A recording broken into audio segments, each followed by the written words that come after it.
Hi everyone. This is what happened to me when I got government housing, part 66. So on the 28th of the 6th, 2017, I attended the Melbourne Magistrates Court for the contested hearing for the order that I wanted against the respondent. And once again, it was strange.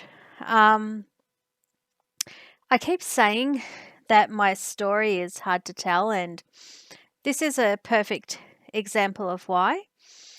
The stuff that was happening to me was so strange. And as I've said, it was nonsensical because I had nothing to do with the man who was stalking me. But the way that I was dealt with by the people who worked in the justice system was also really strange. And some of those people seemed to think that they could do anything they liked to me. So I went into court and I was representing myself, and the respondent attended with a lawyer. And the judge decided to adjourn the hearing, claiming that she didn't have time to hear my case because she was booked to hear another case, and my case would take a full day. So that was really disappointing, and I had to deal with wasting another day of my life. And I think that I was the only person in the courtroom who ended up being poorer for attending that hearing and having to go home. But I didn't have a choice. Like with everything else that was happening regarding my case against the respondent. But the strange thing was that before the judge adjourned the hearing, she actually told me that the order that the police had served on me on that day that they turned up at my home and bashed on my door actually wasn't an order. The judge stated that it was an application for an order. And I don't really understand what that meant, because I had seen many orders before, and I looked at the order and I thought it was either an interim order or an order that the respondent had managed to take out on me, but the judge claimed that it was just an application. And the implications of that were huge.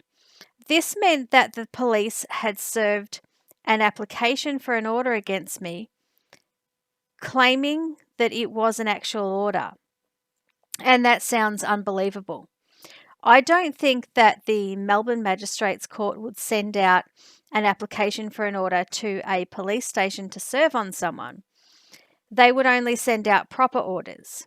So it makes me wonder where the police got the order that they served on me on that morning, and why that order looked like a proper order.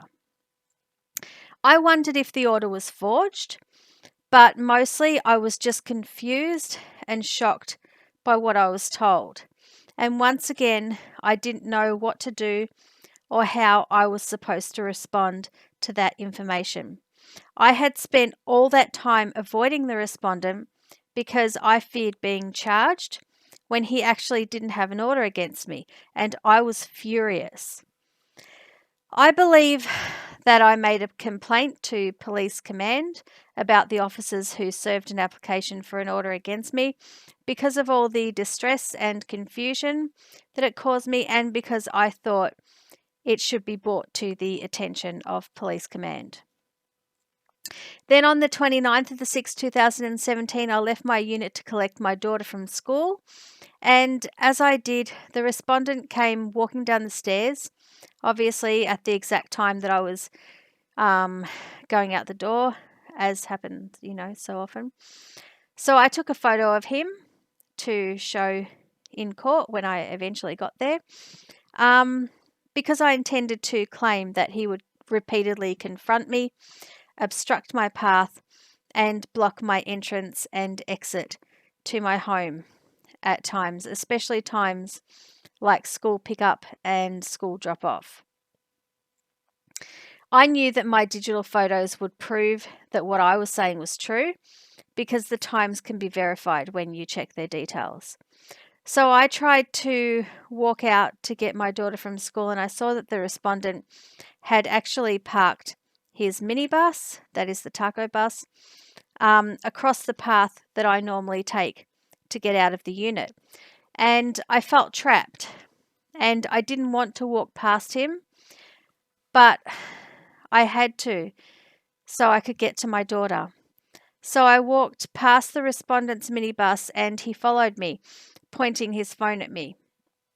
And I turned around and took a photo of him to prove what he was doing, as I intended to mention that incident in court. And I also wanted to prove that he was in that place at that time because I had been labelled a liar when talking about incidents before.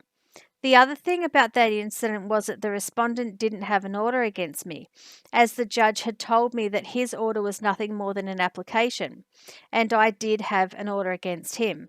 So I believed that I was safe when I walked past him and took those photos to use as evidence. I walked straight to the footpath away from the respondent without saying anything to him, and he kept advancing towards me.